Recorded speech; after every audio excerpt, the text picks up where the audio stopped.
Vamos a recordar un poco el argumento que trae Simón y la estructura de este artículo, de esta conferencia que ella escribe. Ella empieza el artículo, la conferencia, eh, diciendo que la ciencia tradicionalmente, ya desde Galileo en adelante, pues se caracterizó por el estudio, por dedicarse al estudio de las leyes de la naturaleza. El- Sin embargo, a partir del siglo XVIII empezó a haber un aprovechamiento de los conocimientos de la ciencia en el proceso productivo, primero en la manufactura y luego en el desarrollo de la gran industria. Y así, la ciencia, a lo largo del siglo XVIII y luego del siglo XIX, eh, se incorporó al proceso industrial, al modo de producción capitalista, primero como aprovechamiento de las fuerzas de la naturaleza dentro del proceso productivo, pero también, sobre todo a partir del siglo XIX y de finales del siglo XIX, como aprovechamiento y optimización de la fuerza de trabajo. Así, dice ella, eso que se llamó revolución industrial, que empieza en 1780 de forma consensuada, eh, se puede decir que tiene dos fases. Una primera fase caracterizada por la utilización científica de la materia inerte, de las fuerzas naturales y de las materias primas, ¿no? Pero aparece luego una segunda fase, a partir de la segunda mitad del siglo XIX, caracterizada por la progresiva utilización científica y organización científica de la materia viva, de la fuerza de trabajo. A esto es a lo que la burguesía le ha llamado la racionalización, ¿no? Pues la racionalización del proceso productivo.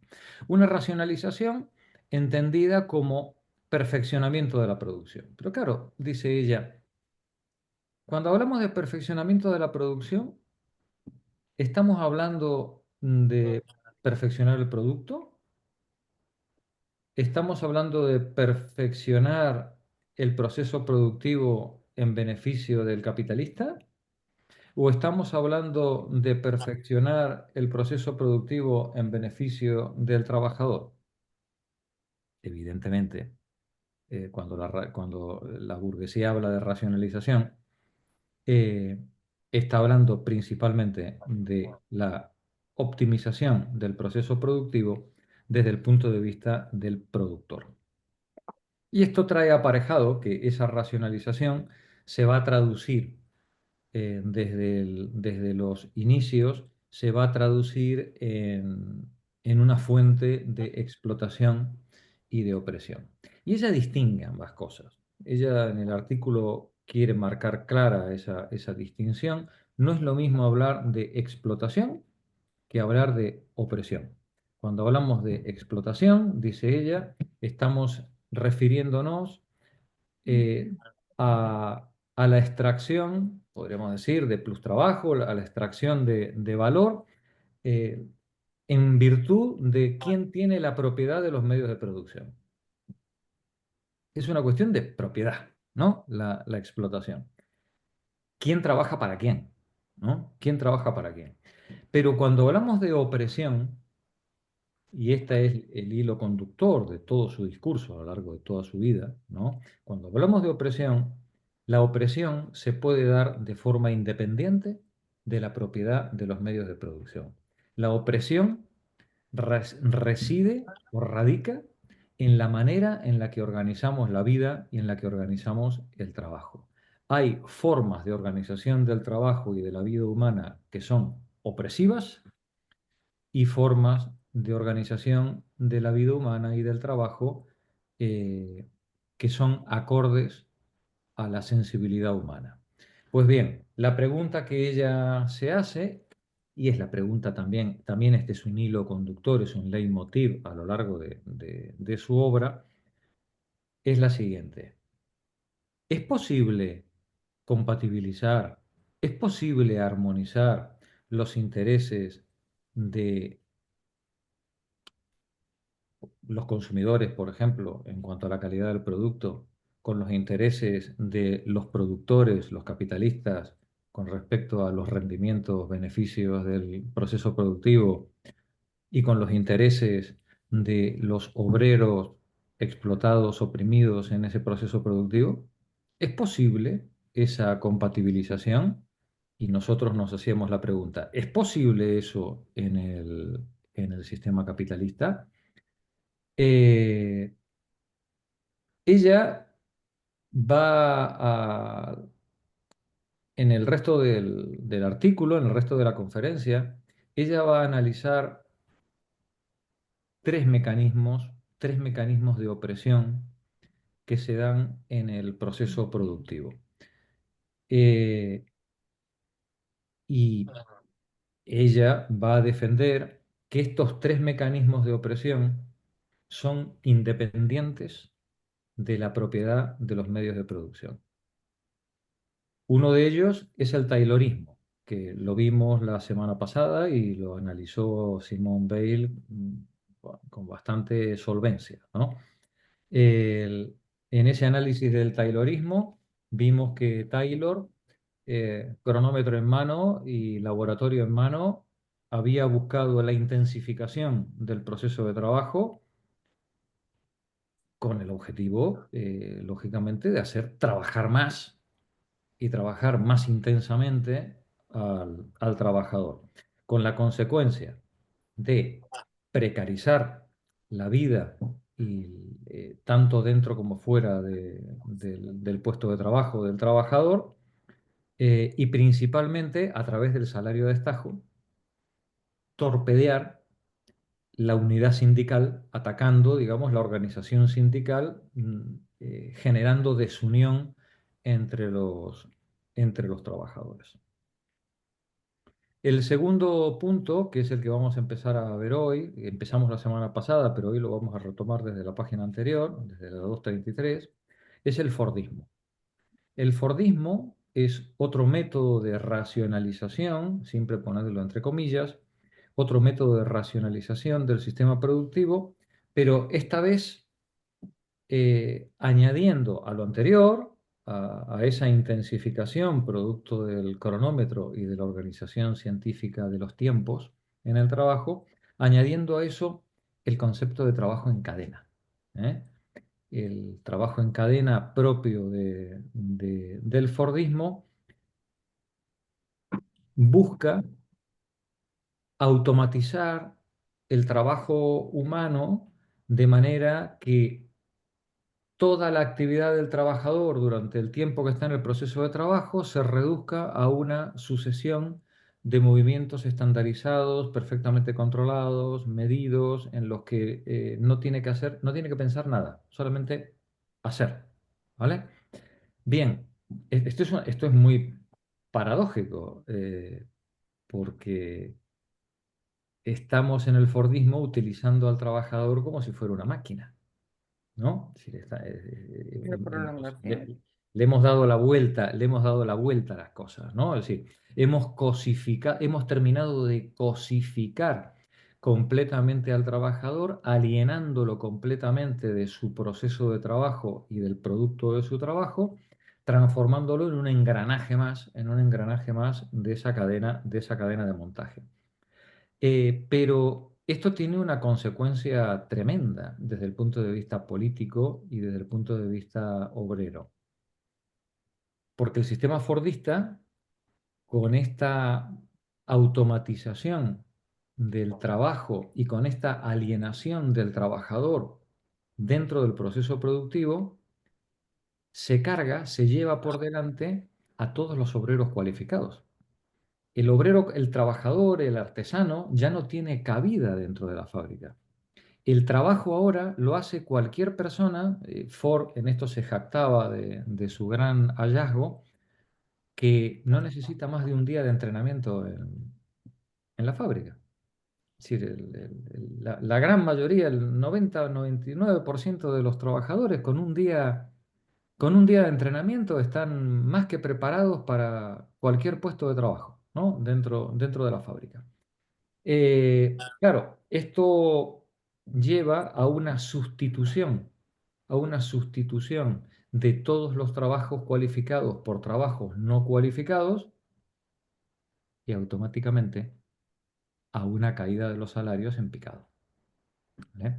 Y claro, no solamente una precarización de los trabajadores, sino que alienándolos en su puesto de trabajo, precarizándolos y sometiéndolos ya a todas las tensiones del proceso taylorista previo, el trabajador va progresivamente quedando cada vez más aislado de sus compañeros y en la medida en la que va siendo aislado, va quedando también inerme ante las fuerzas opresivas dentro de la fábrica.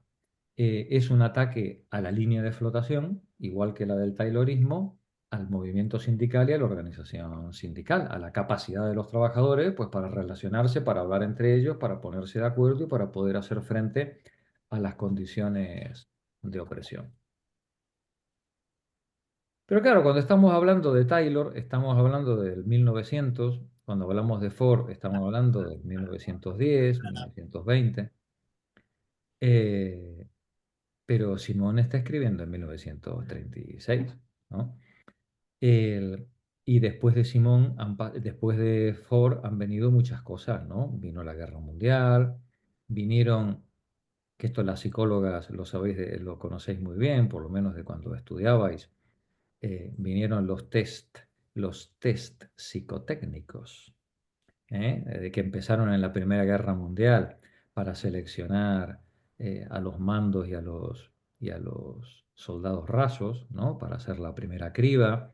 Vinieron los test luego psicotécnicos aplicados a la industria. Y todo eso, bueno, como sabemos, ha tenido un campo, un campo de cultivo y de trabajo magnífico, porque la psicología a lo largo del siglo XX, y quedémonos en la época de Simone Weil, ¿no?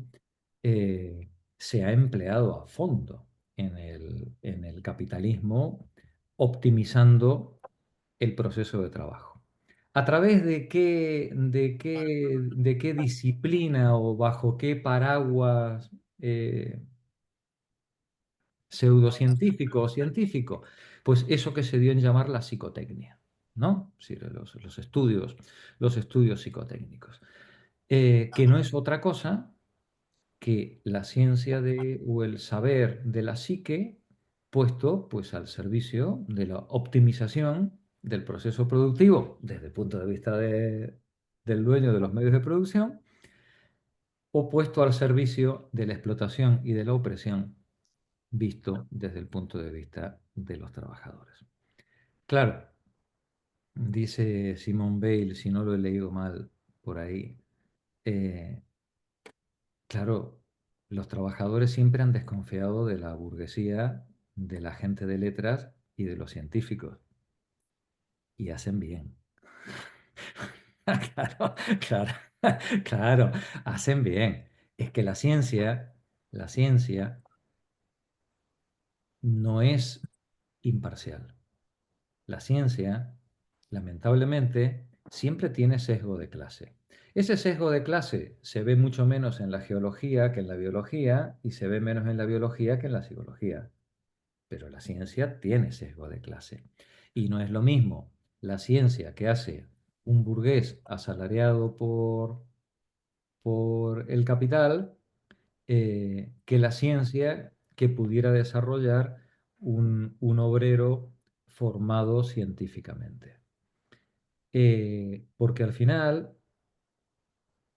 como hemos dicho muchas veces, no se ve el mundo igual desde el punto de vista de la hormiga que desde los hormigueros, ¿verdad?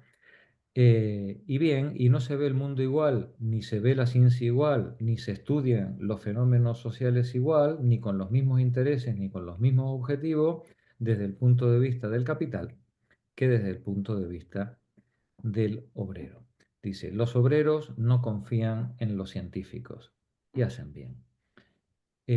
Lo que los obreros tendrían que hacer, dice Simone Weil, o deberían empezar a plantearse, es a través de los sindicatos, por supuesto, y de la fuerza sindical, conseguir la formación suficiente científica, por supuesto, para comprender las bases materiales de su vida, de su comportamiento y de sus posibilidades dentro de la comunidad. Pues bien, eso es lo que falta por leer del resto del capítulo. Vamos a volver entonces a la página 133, perdón, 233, donde dice, después de Taylor no hubo muchas innovaciones sensacionales en el sentido de la racionalización. Monse, por favor, continúa tú. Después de Taylor, no hubo muchas innovaciones sensacionales en el sentido de la racionalización. Hubo primero el trabajo en cadena inventado por Ford, que suprimió en cierta medida el trabajo a destajo y por primas, incluso en sus fábricas. La cadena originalmente es simplemente un procedimiento de manutención mecánica. En la práctica llegó a ser un método perfeccionado para extraer de los trabajadores el máximo de trabajo en un tiempo determinado. El sistema de montaje en cadenas permitió reemplazar a los obreros cualificados por peones especializados en los trabajos en serie, en los que, en vez de realizar un trabajo cualificado, no hay más que ejecutar un cierto número de gestos mecánicos que se repiten constantemente. Es un perfeccionamiento del sistema de Taylor que conduce a privar al obrero de la elección de su método y de la comprensión de su trabajo, dejando esto a la oficina de estudios. Este sistema de montajes también hace desaparecer la habilidad manual necesaria al obrero cualificado. El espíritu de tal sistema se muestra suficientemente por la manera en que fue elaborado y se puede ver enseguida que la palabra racionalización se le aplicó de manera equivocada. Taylor no investigaba un método para racionalizar el trabajo, sino un medio de control con respecto a los obreros, y si encontró al mismo tiempo el medio de simplificar el trabajo, son, sin embargo, dos cosas completamente distintas. Para ilustrar la diferencia entre el trabajo racional y el medio de control, voy a tomar un ejemplo de auténtica racionalización, es decir, de progreso técnico que no pesa sobre los obreros y no constituye una explotación mayor de su fuerza de trabajo. Suponed un tornero que trabaja en tornos automáticos. Debe ocuparse de 4 de ellos. Si un día se descubre un acero rápido que permita doblar la producción de esos 4 tornos y se contrata a otro tornero, de manera que cada uno de ellos no tenga más que 2 tornos, entonces cada uno tendrá que realizar el mismo trabajo y sin embargo la producción será más barata. Claro, nos dice ella, que ya lo habíamos comentado la semana pasada, si se inventa un proceso productivo que permite duplicar la velocidad de trabajo, nos encontramos ante dos posibilidades. O aumentamos la producción, eh, disminuyendo los costes, puesto que el coste principal es el de la mano de obra, ¿no? Si yo duplico la producción, disminuyo la repercusión del coste de la mano de obra por cada producto producido. eh, o, dice Simone Weil, dice, una auténtica racionalización sería, bueno, pues poner otro trabajador más a trabajar y que cada uno de ellos pues trabajara la mitad que antes, ¿no? Claro, ¿No? Claro, pues sería magnífico, ¿no? Claro, el problema es que sería justo. esta segunda parte, claro, es incompatible con la propiedad de los medios de producción. Eh, de todos modos, eso no sería incompatible con una propiedad colectivizada de los medios de producción. De ahí también la importancia del planteamiento que hace ella, porque cuidado, dice ella, si cambiamos de propiedad, pero no cambiamos la manera en la que producimos, la estructura de opresión va a seguir funcionando igual sobre los trabajadores en un sistema capitalista que en un sistema colectivizado, ¿vale? Estemos atentos a estas estructuras de opresión. Gracias, Monse. Magdalena, sigue tú. Por lo tanto, Por lo tanto, puede haber mejoras técnicas que mejoren la producción sin pesar lo más mínimo sobre los trabajadores. Pero la racionalización de Ford consiste no en trabajar mejor, sino en hacer trabajar más. En suma, la patronal hizo el descubrimiento de que hay una manera mejor de explotar la fuerza obrera que la de alargar la jornada de trabajo. Aquí se ve que la patronal se leyó también el Capital, ¿no? Y dijo, podemos extraer plusvalor relativo. ¿Eh? En vez de plusvalor absoluto, podemos extraer plusvalor relativo. Continúa, Magdalena. En efecto, hay un límite para la jornada de trabajo, no solo porque el día propiamente dicho no tiene más que 24 horas, de las cuales hay que tomar también tiempo para comer y dormir, sino también porque al cabo de cierto número de horas de trabajo, la producción ya no crece. Por ejemplo, un obrero no produce más en 17 horas que en 15, porque su organismo está más cansado y automáticamente va menos deprisa. Hay pues un límite de la producción que se alcanza muy fácilmente por el aumento de la jornada de trabajo, mientras que no se alcanza aumentando su intensidad. Se trata de un descubrimiento sensacional de la patronal. Tal vez los obreros no lo hayan comprendido bien todavía. Los patronos tal vez no tengan conciencia de ello en absoluto, pero se comportan como si lo comprendieran muy bien. Es algo que no viene inmediatamente a la mente, porque la intensidad del trabajo no es mensurable como su duración.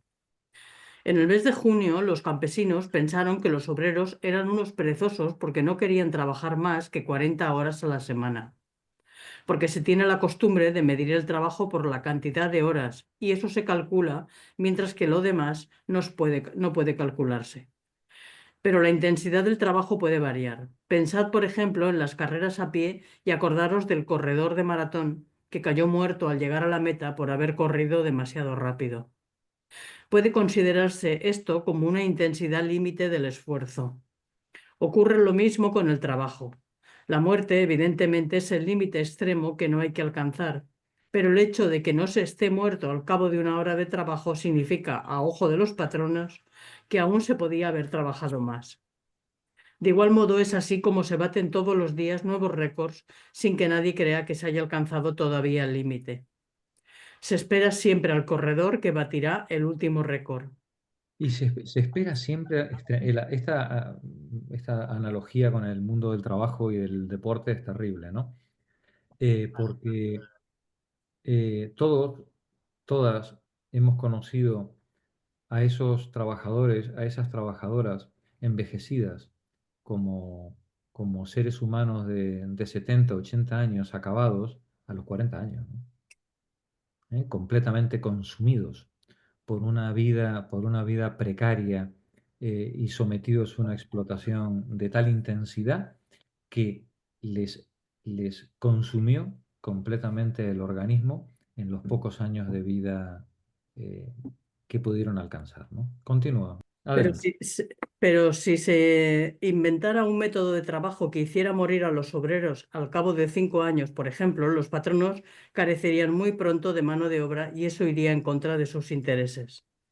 No se darían cuenta de ello enseguida porque no existe ningún medio científico para medir el desgaste del organismo humano por el trabajo, pero seguramente se darían cuenta en la generación siguiente y revisarían sus métodos, exactamente igual que se dieron cuenta de los miles de muertes prematuras provocadas por el trabajo de los niños en las fábricas. Gracias, Magdalena. Maricruz, sigue tú, por favor. Puede llegar a ocurrirles lo mismo a los adultos con la intensidad del trabajo. Hace solo un año, en las fábricas de mecánica de la región parisina, un hombre de 40 años no podía encontrar trabajo porque se le consideraba ya estropeado, gastado y ya inservible para la producción a la cadencia actual. No hay, pues, ningún límite para el aumento en intensidad de la producción. Taylor cuenta con orgullo que llegó a doblar e incluso a triplicar la producción en ciertas fábricas simplemente por el sistema de las primas, la vigilancia de los obreros y el despido sin miramientos de quienes no querían o no podían seguir la cadencia. Explica que llegó a encontrar el medio ideal para suprimir la lucha de clases, porque su sistema descansa sobre un interés común del obrero y el patrón, pues con este sistema ganan más los dos, y el propio consumidor se encuentra satisfecho porque los productos son más baratos. Se jactaba de resolver así todos los conflictos sociales y de haber creado la armonía social. Pero tomemos el ejemplo de una fábrica en la que Taylor hubiera doblado la producción sin cambiar los métodos de fabricación, simplemente organizando esa policía de los talleres.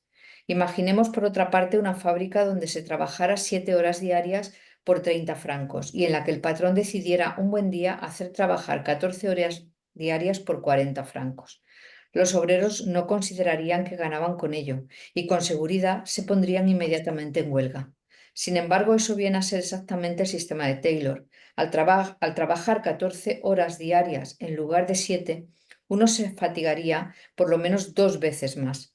Estoy convencida incluso de que a partir de cierto límite es mucho más grave para el organismo humano aumentar la cadencia como Taylor que aumentar la duración del trabajo. Bien, dice Simón, dice, es igual de pernicioso para el organismo que me aumentes la jornada laboral a que me aumentes, que me intensifiques la jornada laboral, porque al final el desgaste en el organismo va a ser el mismo, a lo mejor en 7 horas, a un ritmo duplicado que en 14 en el ritmo estándar, ¿no? Continúa, Maricruz. Cuando Taylor instauró su sistema, hubo algunas reacciones por parte de los obreros. En Francia, los sindicatos reaccionaron vivamente al comienzo de la introducción de este sistema en las fábricas francesas. Hubo artículos de Pouillet, de Merrein, comparando la racionalización con una nueva esclavitud. En América hubo huelgas. Finalmente, el sistema triunfó a pesar de todo y tuvo mucho que ver en el desarrollo de las industrias de guerra, lo que ha hecho pensar que la guerra tuvo mucho que ver en el triunfo de la racionalización. Claro, la guerra tuvo mucho que ver en ese triunfo. Primero porque cuando hay que fabricar balas para el frente o cañones para el frente, todo el mundo está legitimado para exigir la mayor productividad. La patria está en peligro, ¿no? Pero segundo, también por la incorporación masiva de la mujer al proceso productivo. En la Primera Guerra Mundial, la industria de guerra introdujo de forma masiva a la mujer. Los hombres iban a morir como moscas a la trinchera, ¿no? Y las chicas, pues, a fabricar los cartuchos con los que matar a los hombres, ¿no? Eh, claro, todo eso confabulaba a favor de una intensificación sin límites de la jornada laboral que cuando terminó la guerra ya quedó instaurado como una normalidad, ¿no? Es decir, si se podía hacer antes, pues también se puede seguir haciendo después, ¿no? Gracias, Maricruz. Mariaje, sigue tú. El gran argumento de Taylor es que el sistema sirve a los intereses del público, es decir, de los consumidores. Evidentemente, el aumento de la producción puede serles favorables cuando se trata de productos alimenticios, pan, leche, carne, mantequilla, vino, aceite, etc. Pero esta no es la producción que aumenta con el sistema de Taylor. De manera general, no es lo que sirve para satisfacer las principales necesidades de la existencia. Lo que se ha racionalizado es la mecánica, el caucho, el textil, es decir, esencialmente lo que menos produce objetos consumibles. La racionalización sirvió sobre todo para la fabricación de objetos de lujo y para la industria doblemente de lujo, que es la industria de la guerra, que no solo construye, sino que destruye. Sirvió para aumentar considerablemente el peso de los trabajadores inútiles, de los que fabrican cosas inútiles o de los que no fabrican nada y están empleados en los servicios de publicidad y otras empresas de ese tipo, más o menos parasitarias. Aumentó formidablemente el peso de las industrias de guerra, que por sí superan a todas las demás en importancia y en inconvenientes. La taylorización sirvió esencialmente para aumentar todo ese peso y, en resumidas cuentas, para hacer recaer el aumento de la producción global en un número cada vez más reducido de trabajadores. Si yo consigo, bueno, es intrascendente si el taylorismo se aplicó o no se aplicó a la industria de bienes de consumo o no. Sí, yo creo que el taylorismo se aplicó en todos aquellos sectores industriales en los que interesaba aplicarlo, porque porque mejoraba el beneficio del capital. Ya está, no hay más, ¿vale? Sí. Y en todo caso, aplicado al caucho, aplicado al textil, aplicado a la mecánica, aplicado a la industria del hierro, aplicado a la metalurgia, a la naviera, al ferrocarril, también repercuta en el abaratamiento de los insumos, de los consumos de los trabajadores.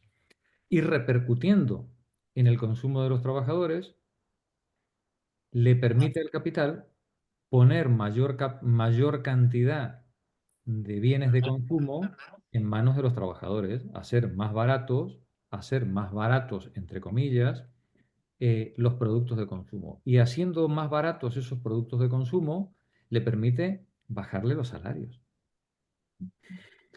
Claro, le permite bajarle los salarios y aumentar el margen de plusvalor que le puede extraer a cada uno de los trabajadores. Es decir, tanto el taylorismo como el fordismo es un negocio redondo desde el punto de vista del plusvalor relativo, desde el punto de vista de incrementar la tasa de explotación a partir de la reducción del valor de la mano de obra, a partir de la reducción del precio de los productos, a partir de la reducción de la cantidad de horas que tiene que trabajar un trabajador para producir los productos con los que comprar su salario.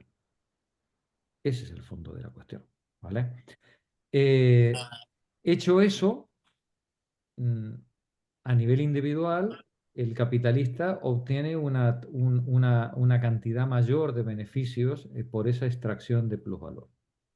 Pero a nivel colectivo, esto tiene una repercusión que aquí apunta ella muy bien, que es el de destinar progresivamente masas crecientes de trabajadores a la industria de lujo, a la industria parasitaria, a todos estos trabajadores que siendo explotados no producen bienes directos de consumo, sino bienes, por ejemplo, destinados al control, a la fiscalización, a la organización, o inclusive al consumo puro y duro de las clases pudientes y no de las clases trabajadoras. Es decir, si yo consigo una organización en mi estructura de país, en mi estructura capitalista, si yo consigo que cada vez menos trabajadores sean necesarios para producir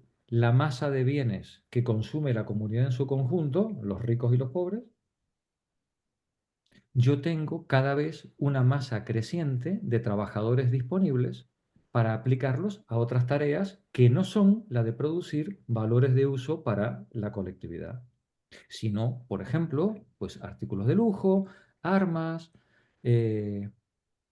antidisturbios, jueces, abogados, casa real, ¿no? Pues todo un montón de parásitos, que el capital necesita o bien para disfrutar o bien para controlar, fiscalizar o reprimir a la clase trabajadora. Pues bien, eso solo se puede conseguir a partir de aumentar la explotación sobre los productores de valores directos.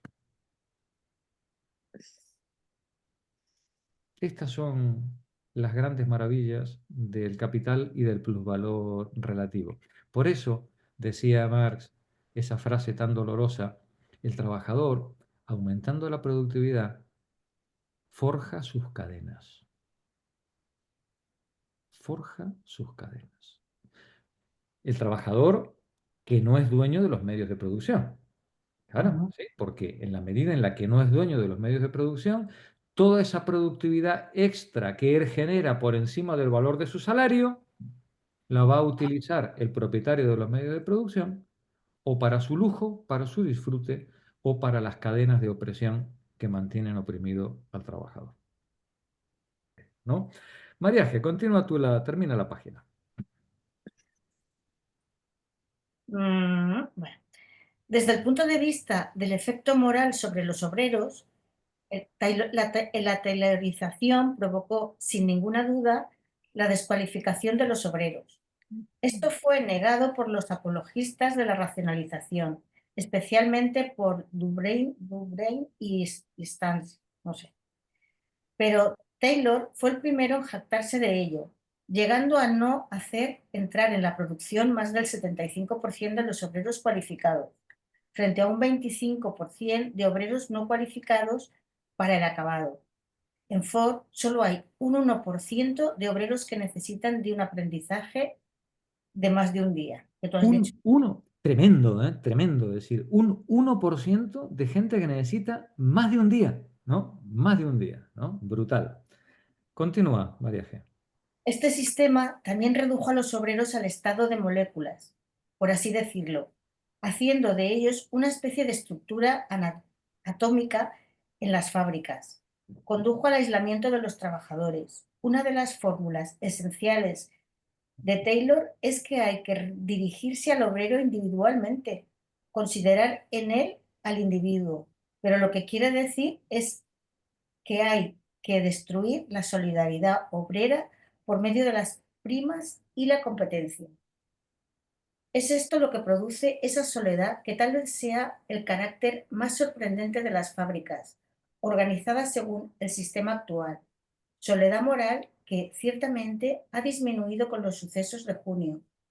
Ford dijo ingenuamente que es excedente tener obreros que se entiendan bien, pero no es preciso que se entiendan demasiado bien, porque esto disminuye el espíritu de competencia y de emulación indispensable para la producción. Qué grande, Ford, ¿eh? Qué grande, ¿eh? Un patriota, ¿eh? No es, dice, es muy bueno que la gente se lleve bien, pero que no se lleven demasiado bien, ¿eh? Que no se lleven demasiado bien. Muy bien, muchas gracias, María G. Julián, por favor, continúa tú. Así pues,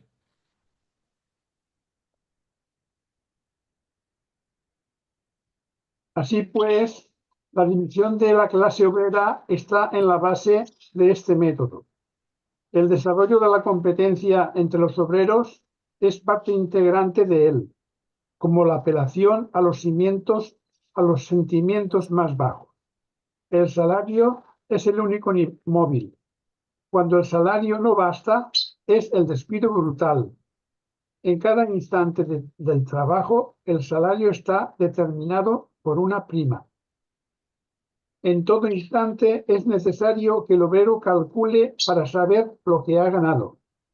Lo que digo todavía es más cierto cuando se trata de trabajo menos cualificado. Este sistema produjo la monotonía del trabajo. Dubreuil y Ford dicen que el trabajo monótono no es penoso para la clase obrera. Ford dice que él no podría pasar una jornada entera con un único trabajo de la fábrica, pero que hay que creer que sus obreros están hechos de otra manera porque rechazan un trabajo más variado. fíjate, él no podría, pero sus trabajadores sí, es que están hechos de otra pasta, ¿eh? Continúa. Es él quien lo dijo. Si realmente ocurre que con un sistema así la monotonía resulta soportable para los obreros, tal vez sea eso lo peor que puede decirse de tal sistema. Pues es cierto que la monotonía del trabajo empieza siempre siendo un sufrimiento. Si uno llega a acostumbrarse, es al precio de un empobrecimiento moral. Al precio de un empobrecimiento moral, claro. Claro, es decir, dice, ¿puede una persona acostumbrarse a apretar una tuerca durante 8 horas diarias o a poner un sello en un papel durante 8 horas diarias o 10 horas diarias? Sí, te podés acostumbrar, claro que sí, pero al precio de un empobrecimiento moral, que lo hemos visto. Los que tenemos cierta edad y hemos pasado por algunos trabajos, hemos visto esas personas totalmente hundidas, degradadas en un puesto de trabajo inhumano, ¿no? Víctimas de esa monotonía, ¿no? Continúa, Julián. En realidad, uno no puede acostumbrarse a ella, salvo si puede trabajar pensando en otra cosa. Pero entonces hay que trabajar a un ritmo que no reclame demasiada asiduidad que la atención exigida por la necesidad de pensar en la cadencia del trabajo. Pero si se hace un trabajo en el que se deba pensar todo el tiempo, no se puede pensar en otra cosa. Y es falso decir que el obrero puede acomodarse a la monotonía de ese trabajo. Los obreros de Ford no tenían derecho a hablar. No perseguían tener un trabajo variado, porque al cabo de cierto tiempo de trabajo monótono, se es incapaz de hacer otra cosa. La disciplina en las fábricas, la coerción, es otra de las características del sistema. Es incluso su carácter esencial y es el objetivo para el que se inventó, puesto que Taylor realizó su investigación exclusivamente para acabar con la resistencia de sus obreros. Al imponerles estos o aquellos movimientos en tantos segundos o tales otros en tantos minutos, es evidente que no le queda al obrero ningún poder de resistencia. De esto es de lo que Taylor estaba más orgulloso y lo que aplicaba de más buena gana, añadiendo que su sistema permitiría acabar con el poder de los sindicatos en las fábricas. Gracias, Julián. Su sistema permitiría acabar con el poder de los sindicatos en la fábrica. Ese era el objetivo, ¿no? Ese era el objetivo. Mercedes, por favor, continúa tú.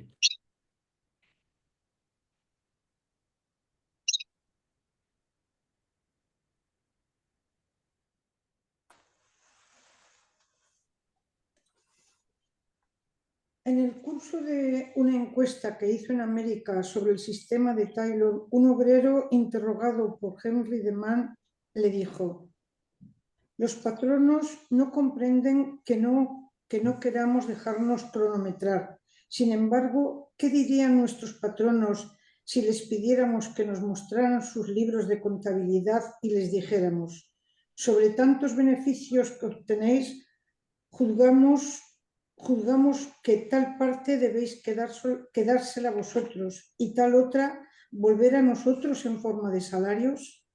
El conocimiento de los tiempos de trabajo es para nosotros exactamente lo equivalente de lo que para ellos es el secreto industrial y comercial. Este lo tenía claro, ¿no? Sí. Adelante. Este obrero había comprendido admirablemente la situación. El patrón no solo tiene la propiedad de la fábrica, de las máquinas, el monopolio de los procedimientos de fabricación y de los conocimientos financieros y comerciales relativos a su fábrica, sino que pretende además el monopolio del trabajo y de los tiempos de trabajo.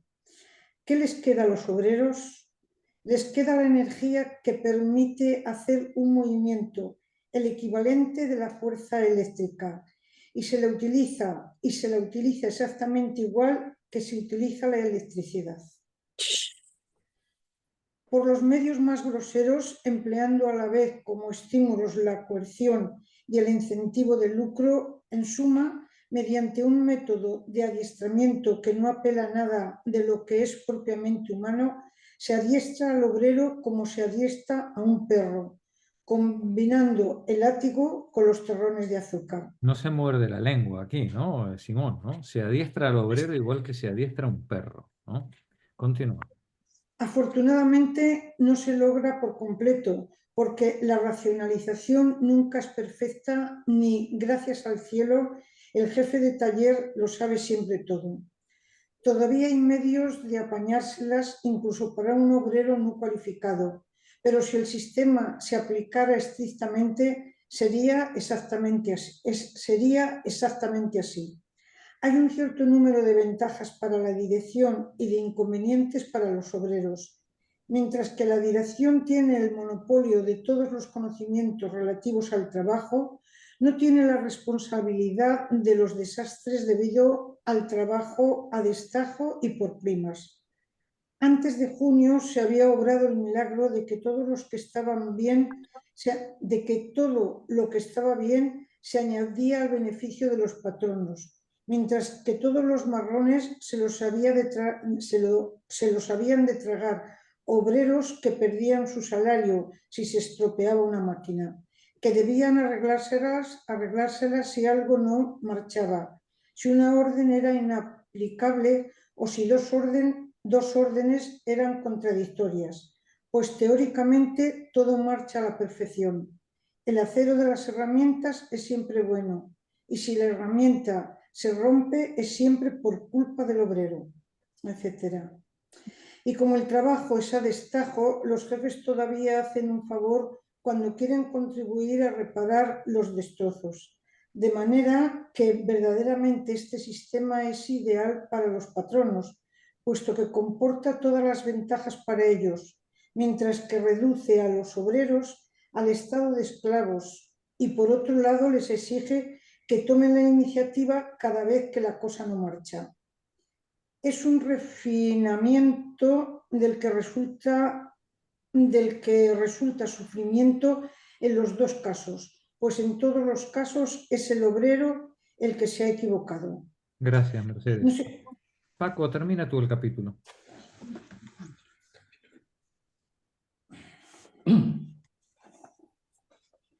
No se puede llamar científico a un sistema así más que partiendo del principio de que los hombres no son hombres y haciendo respetar a la ciencia el innoble papel de instrumento de opresión. Pero el verdadero papel de la ciencia en materia de organización del trabajo consiste en encontrar técnicas mejores. Por regla general, el hecho de que sea tan fácil explotar siempre y cada vez más a la fuerza obrera crea una especie de pereza en los jefes y se ha visto en muchas fábricas una negligencia increíble por su parte frente a los problemas técnicos y los problemas de organización, puesto que sabían que siempre podían hacer reparar sus faltas por parte de los obreros, aumentando un poco más la cadencia. Taylor sostuvo siempre que el sistema era admirable porque se podía obtener científicamente no solo los mejores procedimientos de trabajo y los tiempos necesarios para cada operación, sino incluso el límite del cansancio más allá del cual no había que hacer ir a un trabajador. Desde Taylor se desarrolló en este sentido una rama especial de la ciencia.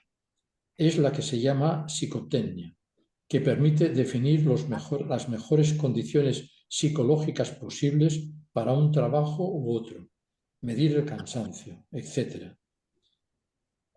Los industriales entonces, gracias a la psicotecnia, pueden decir que tienen la prueba de que no hacen sufrir a sus obreros.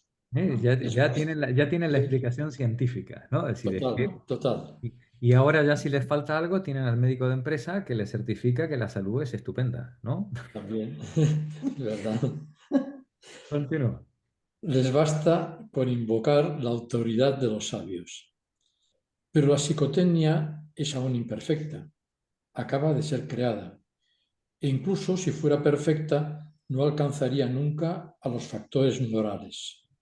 Pues el sufrimiento en la fábrica consiste sobre todo en que se hace largo el tiempo, pero ella no se detiene en eso. Y por otra parte, nunca ningún psicotécnico llegará a precisar en qué medida encuentra largo el tiempo un obrero. Es el propio obrero quien puede decirlo. Lo que todavía es más grave es que hay que desconfiar de los científicos porque casi nunca son sinceros.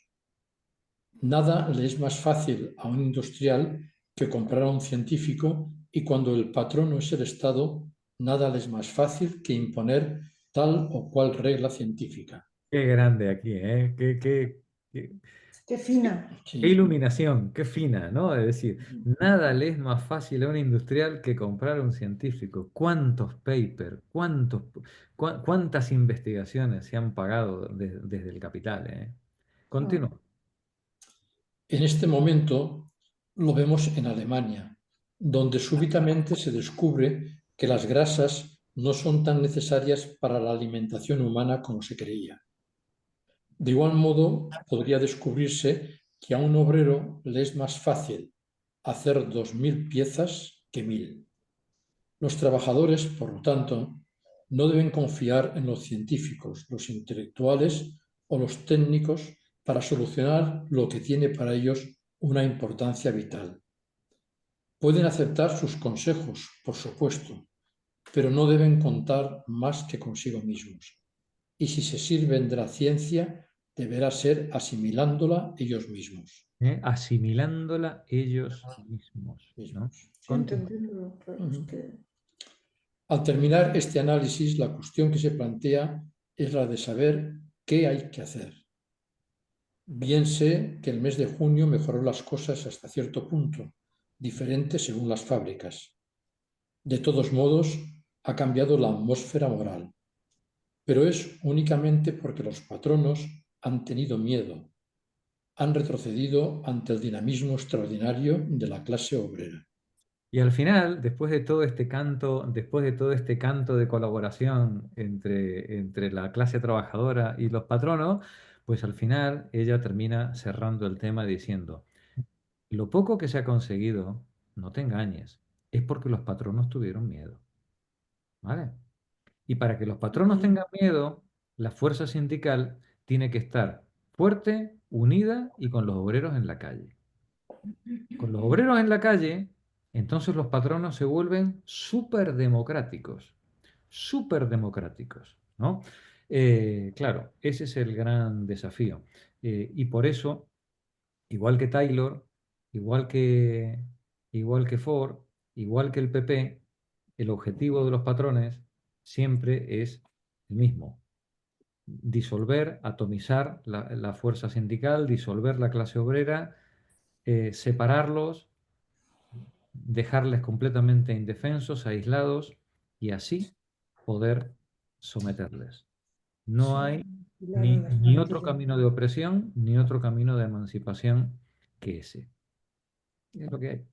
¿Vale? Aquí, De aquí todas formas, no, esto daría para otro tema, pero lo de que la ciencia debe ser debería ser asimilada por ellos mismos, que lo has comentado antes. Una cosa es un pensamiento crítico, una cultura científica, un análisis, pero desconfiar de lo que hay que hacer que los científicos tengan conciencia de clase y sirvan a los científicos y técnicos y tal, ¿no? Pero si no, pues hay que confiar en los técnicos del cambio climático y de que haya, sí, porque otra sí. cosa es que hay gente que no está, ay, que se me baja la silla. Esa te la hizo algún técnico. Seguro, porque tiene ya años como yo. Pero eso que tal como lo expresas es muy simple, ¿no? Muy simplista. Sí, sí, pero apunta a una cuestión de fondo, y es que la ciencia no deja de ser una actividad Mm, de clase. sí, sí, totalmente. Es una actividad de clase. Y no solamente porque quienes forman parte de la ciencia pertenecen a la clase dominante, ¿vale? Siempre alguien puede decir, no, es que Menganito era hijo de obreros y fue un premio Nobel. Sí, sí, pero ese es el 1 por millón, ese es el 1 por millón de los que hay, ¿vale? La ciencia, igual que la administración del Estado, igual que la judicatura, igual que los generalatos en el ejército, se nutren de la clase dirigente. Y al nutrirse de la clase dirigente, su mirada, sea en el objeto de estudio, o sea en el sesgo de las conclusiones a las que llegan, su mirada tiene sesgo de clase. Sí, sí. Igual que lo tiene de género, ¿no? Lo hemos hablado muchas veces, ¿no? Es decir, el tema de las investigaciones con el tema del corazón y todo, ¿no? Es decir, hay un sesgo de género, igual que un sesgo de clase y hay un sesgo de raza, hay un sesgo cultural en la ciencia. Claro, dice ella, los obreros tendrían que ser capaces de asimilar esa ciencia. Bueno, sí, tendrán que, para poder juzgar lo que se les está diciendo, para poder ponderarlo, más que juzgarlo, tendrán que tener una formación científica. Es demasiado pedir una formación científica.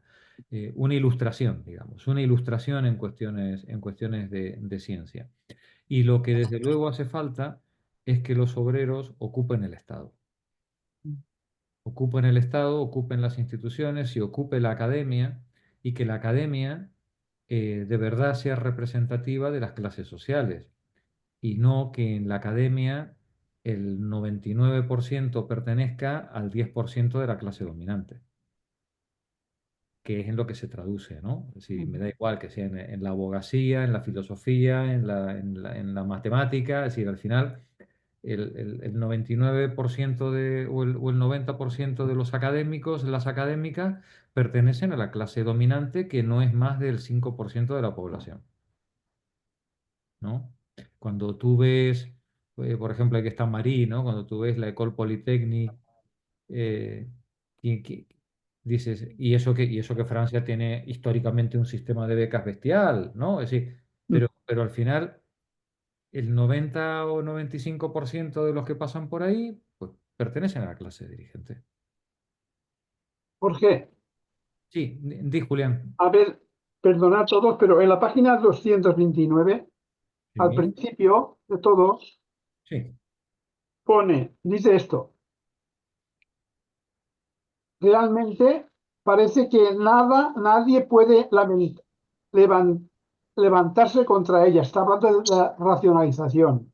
sí, El poder de las palabras es muy grande y nos hemos servido mucho de esta. Lo mismo que de la expresión organización científica del trabajo, porque la palabra científico tiene aún más prestigio que la palabra racional. claro, claro, Entonces, claro, yo es que me llama la atención porque yo creo que actualmente claro, estas dos afirmaciones claro. son negadas y- y criticadas si pretenden ser cierto, porque la ciencia está perdiendo muchísimo prestigio en todos los niveles, creo yo, me parece. Y el concepto de racional, la idea de racional, la idea que da es que todo el mundo está por lo irracional, más que por lo racional. Claro.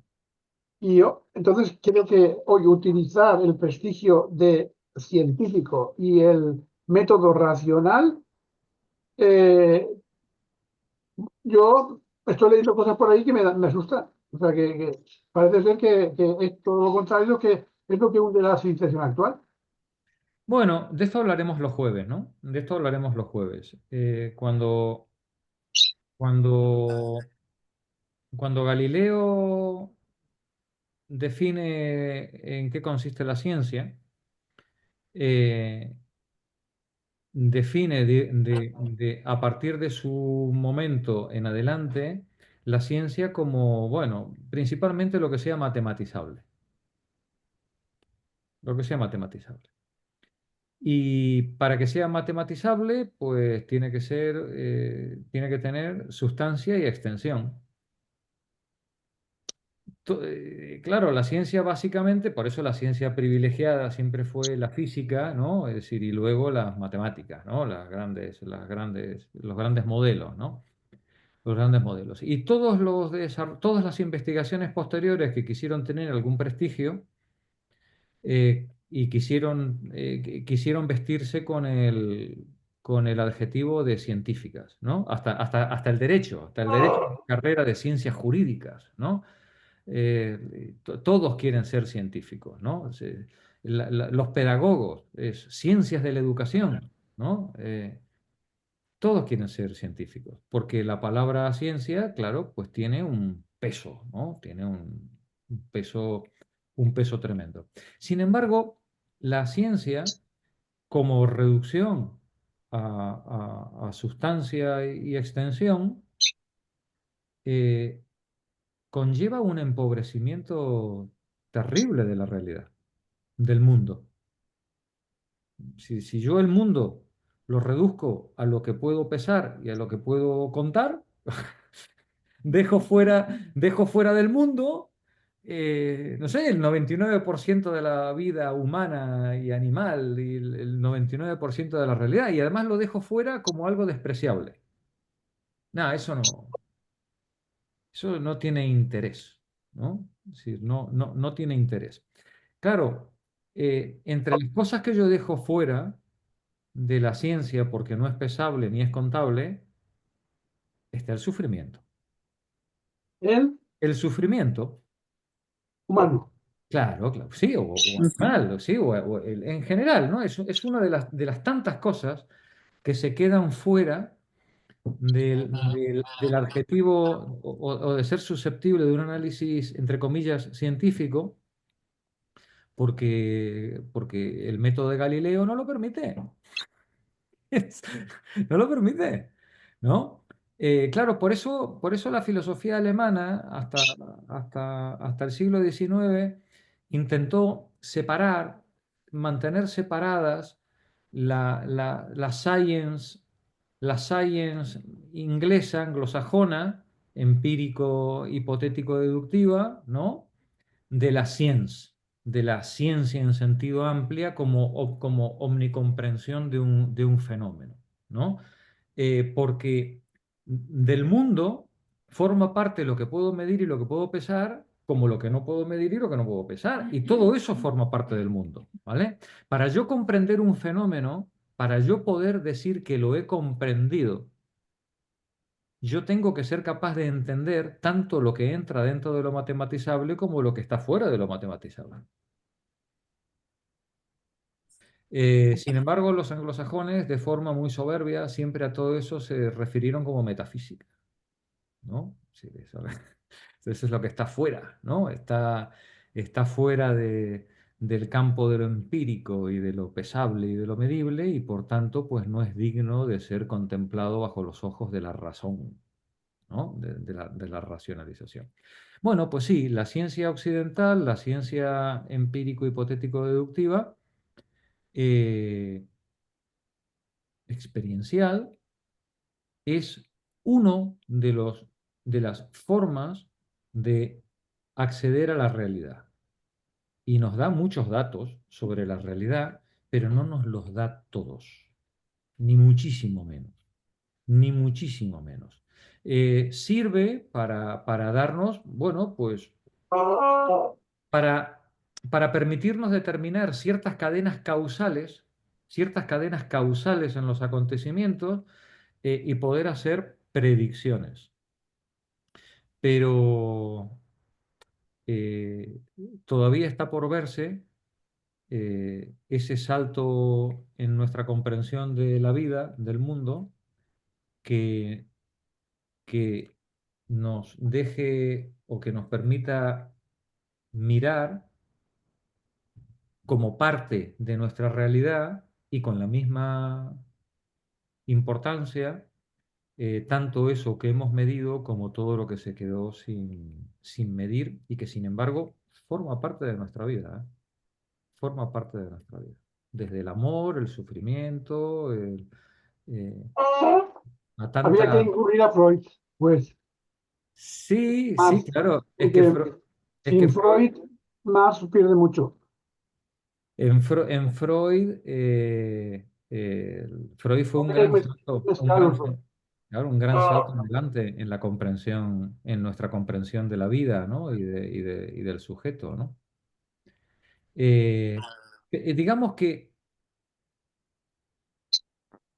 huyamos de los planteamientos reduccionistas, ¿vale? Y que conste que además no hay más remedio. No es posible comprender nada sin reducirlo.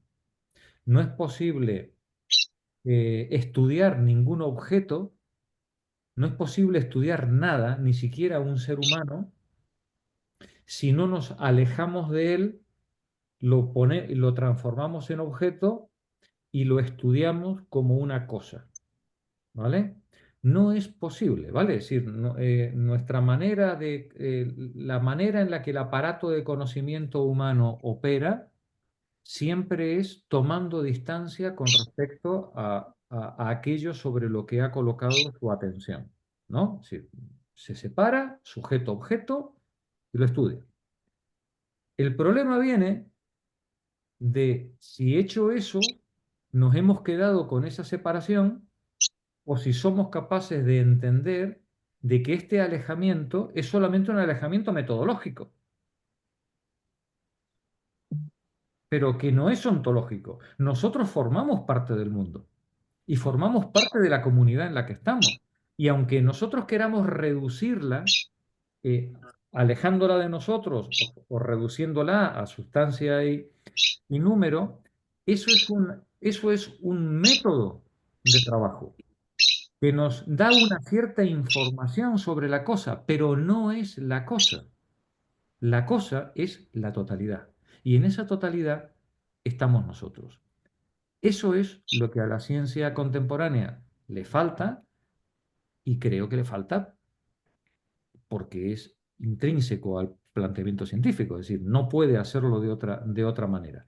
Por eso es tan necesario el acercamiento filosófico, histórico, humanístico, que nos reintegre la totalidad, la integridad del objeto y nuestra participación en ese objeto y en ese mundo. Sí, pero He soltado una parrafada infame, ¿verdad? Es decir, no. Pero fíjate, yo creo que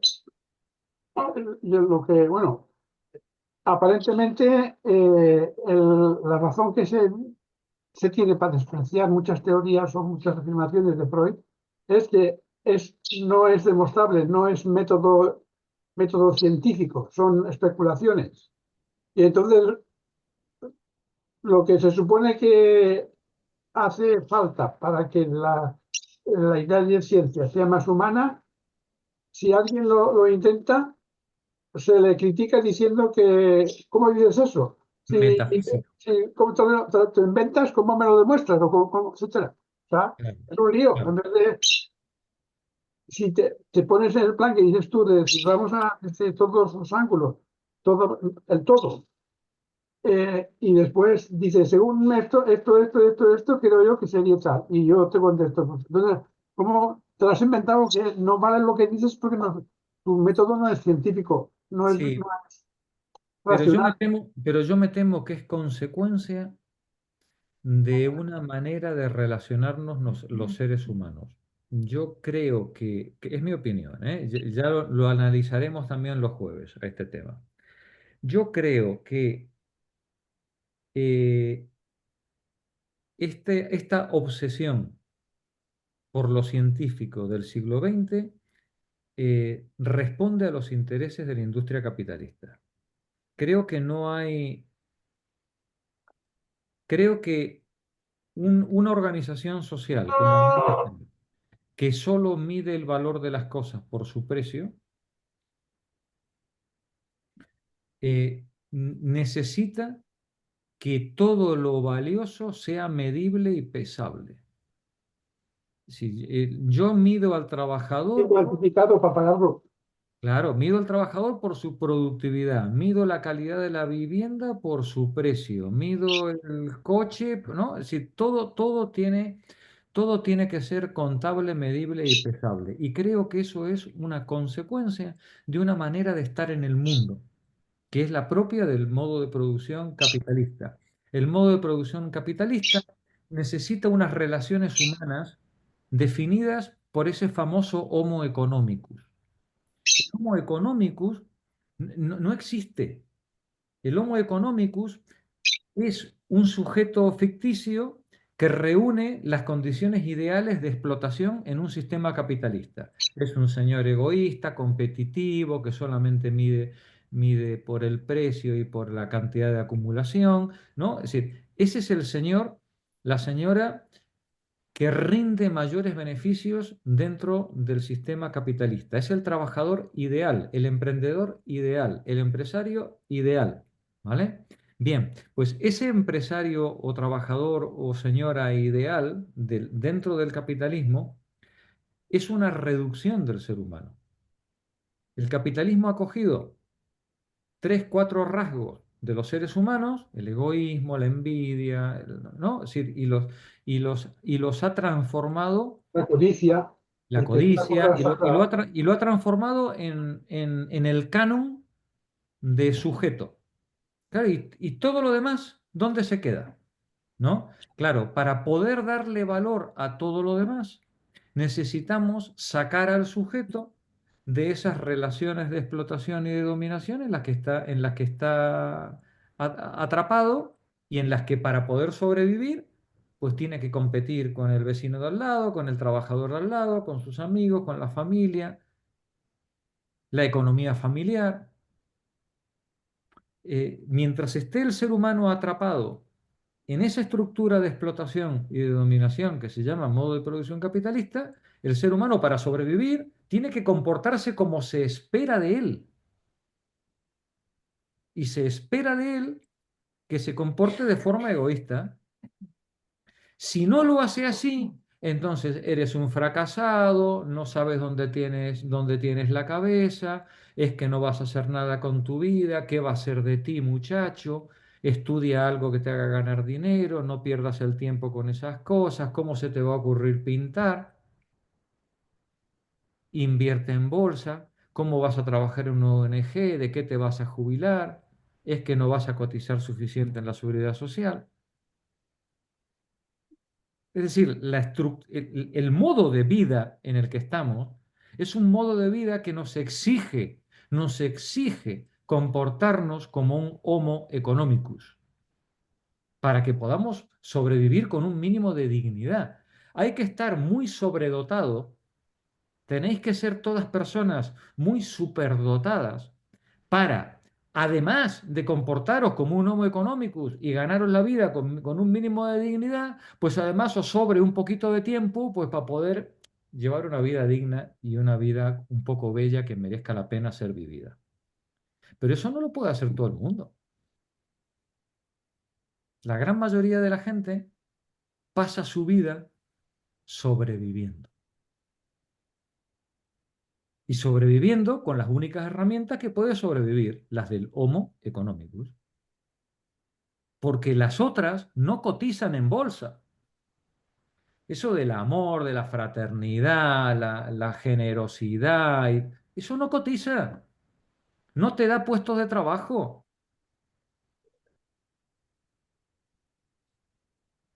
Pues bien, la ciencia contemporánea forma parte de esa manera reduccionista, alienadora de interpretar el sujeto. Y como nosotros nos miramos a través del sentido común de nuestra época, también nos miramos a través de los ojos de esa ciencia reduccionista y de ese modelo de Homo economicus en el cual, pues más o menos, todos tratamos de ir sobrellevando nuestra frustración. Porque yo quería tocar el piano, ¿sabéis? Pero se va a quedar para otra vida. ¿Sí?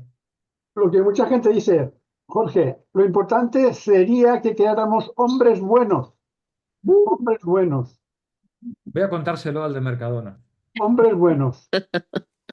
Ese sería el objetivo. Pero A no, ver qué te... no a ver qué buenos te- hombres, hombres buenos. Es Ah, lo que hay que creer. Pero, muy bien. Jorge, yo estoy Espera. de acuerdo con el análisis que has hecho, por supuesto, pero yo creo que viene la cosa también de más atrás, ¿no? Porque, o sea, la Edad Media, o sea, la superstición, la religión, en fin, era, dijésemos, una mentalidad absolutamente, pues eso, supersticiosa, ¿no? Entonces, lo único es que dijésemos que lo que es la racionalización se ha pasado de frenada, ¿no? Y todo Totalmente.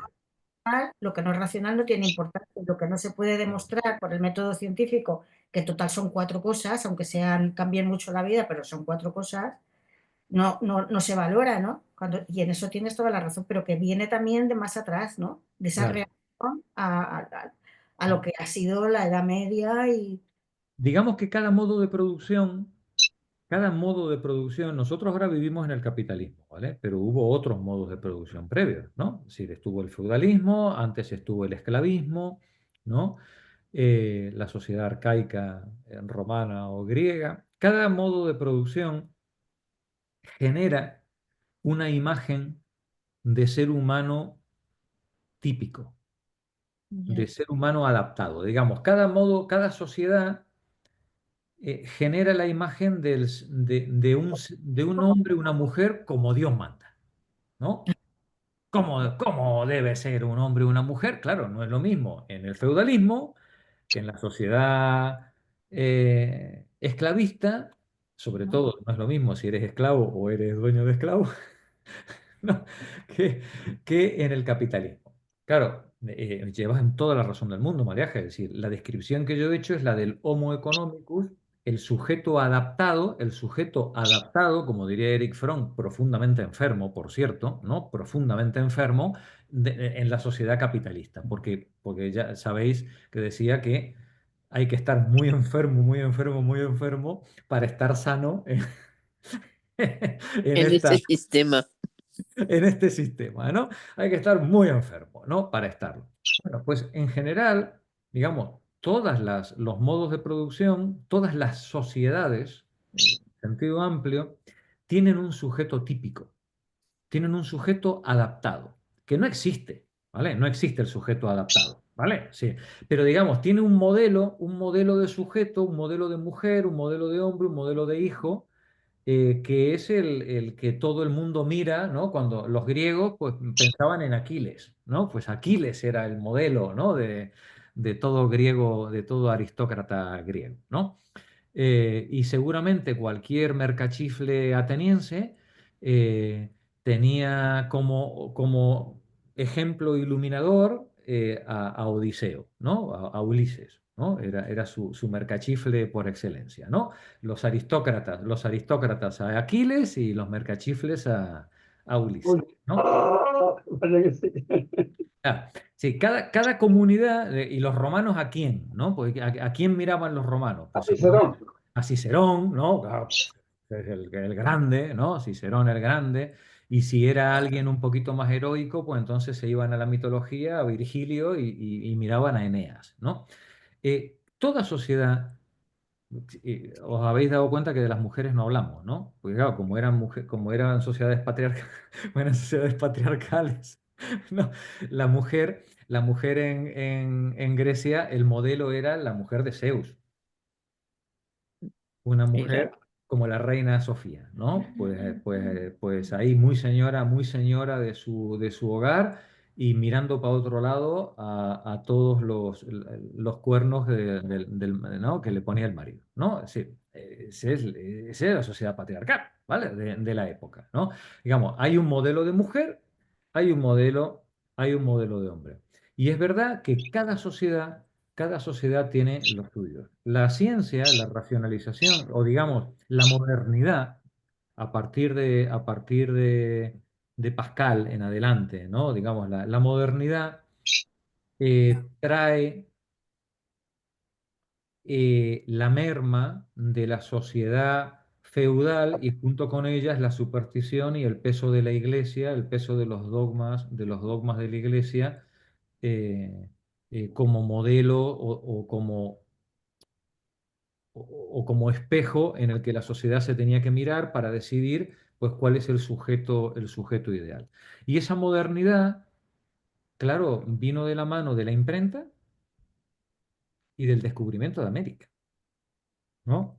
De donde el nuevo sujeto no solamente es un sujeto ilustrado, es un sujeto que ya no está sometido a la superstición, sino que además tiene afán de conquista, tiene afán de comercio, y aparece un nuevo modelo social, que es el modelo del mercader, el modelo de- del burgués, el modelo del burgués, que no solamente es un comerciante y rico, sino que además es letrado, ha estudiado, ha viajado, ha visto el mundo, empieza a saber de ciencia, y se transforma en el nuevo modelo humano en el que las sociedades se ven reflejadas. ¿Hasta dónde? Hasta que el capitalismo hace su aparición sin ningún tapujo a finales del siglo XVIII, con el capitalismo desatado, el nuevo el nuevo modelo es el sujeto egoísta y racional. Eso de la ciencia, las artes propias de la ilustración, de la modernidad y todo eso, eso queda para los aristócratas afeminados, esos, ¿no? ¿No? Porque que un hombre de verdad, se dedica nada más que a los negocios, ¿no? Y eso es lo que nos ha llegado hasta ahora, ¿no? Mm. Qué vida esta, ¿eh? Y yo que quería tocar el piano, fíjate. Bueno, vamos a...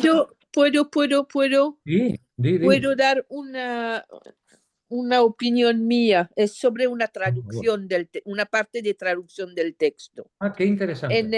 En la página 239, el segundo párrafo, Sí, la última frase, el final de la frase me parece mal traducido.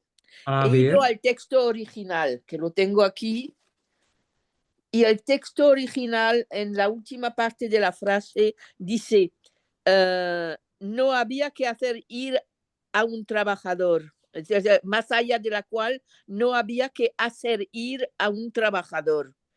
Esto no me gusta, porque ella dice, lo que ella dice es, no había que llevar o empujar o conducir a un claro, trabajador. sí, Esto de sí. hacer ir a mí me suena muy mal. No había que conducir, digamos, o no Sí, había que conducirlo, ¿no? Digamos, vale, hacer ir por conducirlo, ¿no? sí, me parece que es más correcto, porque hay una parte de voluntad de llevar al trabajador hasta este punto. Claro, claro, claro. Y hacer ir a mí en español no me sonaba nada. Claro, es verdad. Falta, digamos, ese hacer ir parece como que lo llevas engañado. No, no lo llevas Sí, engañado, lo llevas a la fuerza, sí, ¿no? sí. Claro, muy bien, muy bien. Muchas gracias, Marín. Muchas gracias. Deres.